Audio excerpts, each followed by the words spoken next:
রথযাত্রা লোকারণ্য মহা ধুমধাম, ভক্তেরা লুটায়ে পথে করিছে প্রণাম।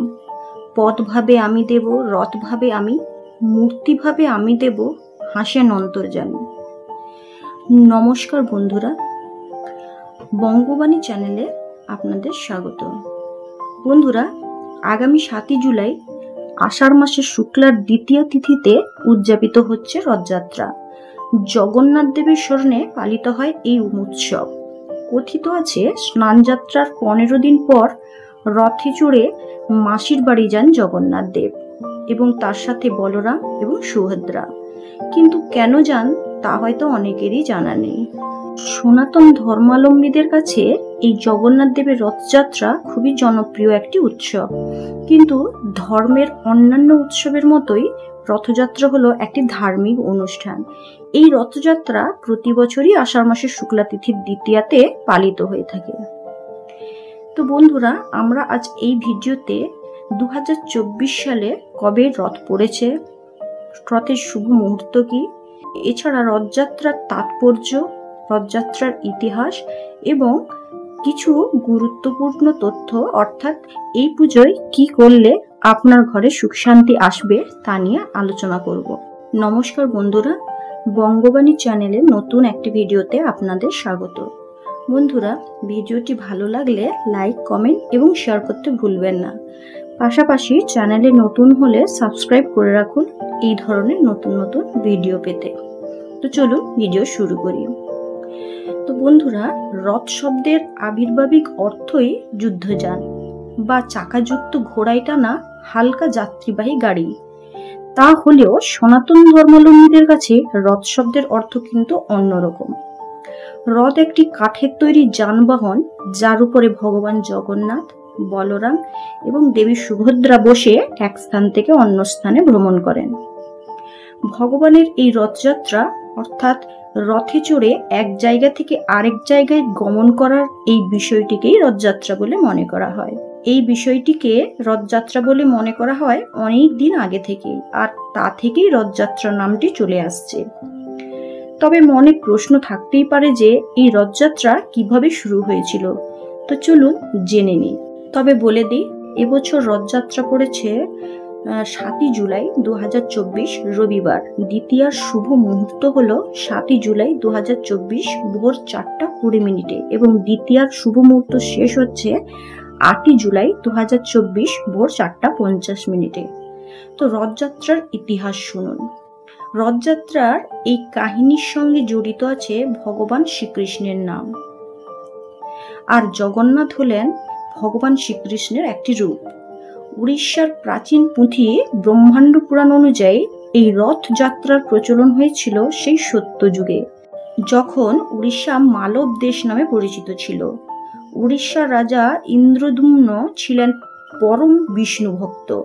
তিনি স্বপ্নে আদেশ পেয়েছিলেন যে ভগবান বিষ্ণুর জগন্নাথ রূপে মূর্তি নির্মাণ করার, এবং রথযাত্রার বিষয়েও তিনি স্বপ্ন দেখেন। তাছাড়া লোকমুখে শোনা যায় যে রাজা ইন্দ্রদ্যুম্ন স্বপ্নে আদেশ পান যে পুরীর সমুদ্র তটে ভেসে আসা একটি কাঠের খণ্ড দিয়ে জগন্নাথ দেবের মূর্তি নির্মাণ করতে হবে। তো রাজার আদেশ অনুযায়ী সেই মূর্তির জন্য যখন উপযুক্ত শিল্পীর সন্ধান করছিলেন, ঠিক তখনই একজন বৃদ্ধ তার সম্মুখে উপস্থিত হয়েছিলেন। তিনি রাজাকে বলেন যে একমাত্র তিনি এই মূর্তি তৈরি করবেন, এবং এর পাশাপাশি সেই বৃদ্ধ আরো বলেন সেই মূর্তি নির্মাণ করার সময় কেউ যেন তার কাজে বাধা না দেয়। আর সেই কথা অনুসারে দরজার আড়ালে শুরু হয় সেই কাঠ দিয়ে মূর্তি নির্মাণের কাজ। রাজা রানী সহ সকলে ওই মূর্তি নির্মাণ কাজের ব্যাপারে খুবই কৌতূহলী হয়ে পড়েন। বন্ধ দরজার বাইরে থেকে কান পেতে আওয়াজ শুনতে থাকেন। একদিন আওয়াজ একেবারে বন্ধ হয়ে যায়। রানী আর কৌতূহল চেপে রাখতে পারলেন না। তিনি রাজাকে জানালেন যে ভেতর থেকে আর আওয়াজ আসছে না। তখন রাজা দরজা খুলে ওই রুমে প্রবেশ করেন এবং দেখেন যে সেই মূর্তিটি অর্ধ সমাপ্ত, আর তার পাশাপাশি সেই শিল্পীও একেবারে উধাও। তারপর জানা যায় যে ওই রহস্যময় কাঠের শিল্পী ছিলেন স্বয়ং বিশ্বকর্মা।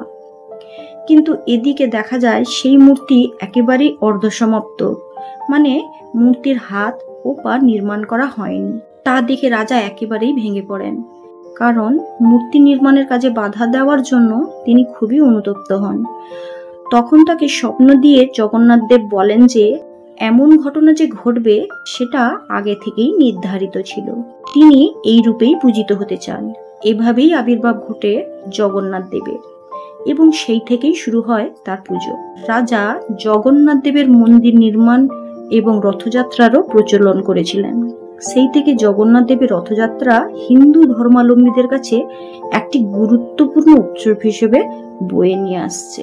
এবার দেখিনি রথযাত্রার তাৎপর্য।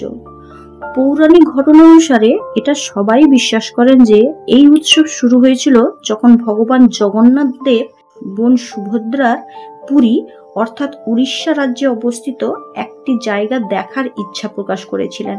ভগবান জগন্নাথ এবং বলরাম ও সুভদ্রার সাথে এই উদ্দেশ্যে রওনা দিয়েছিলেন।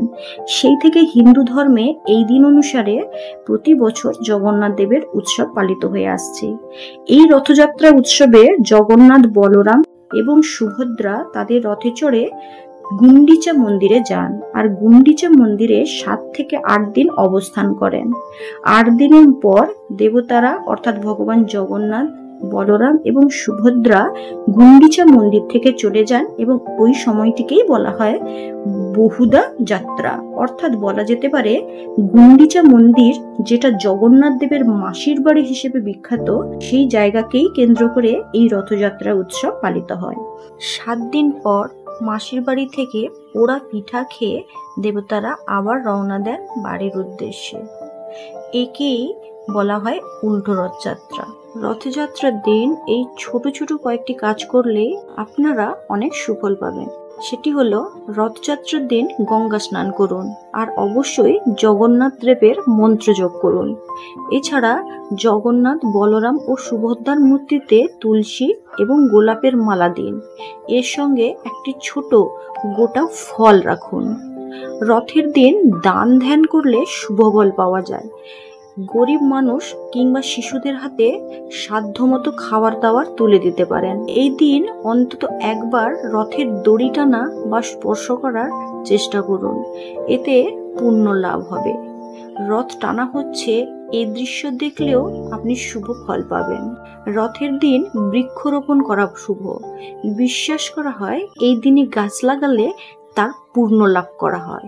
রথের দিনে জগন্নাথ বিগ্রহের সামনে দাঁড়িয়ে জয় জগন্নাথ উচ্চারণ করলেও পূর্ণ লাভ করা হয়। রথের দিন জলে নিমপাতা দিয়ে স্নান করলে জীবনের সকল বাধা বিপত্তি কেটে যায় এবং শরীর থেকে নেগেটিভ এনার্জি দূরে চলে যায়, পজিটিভ এনার্জি ভরে ওঠে শরীর।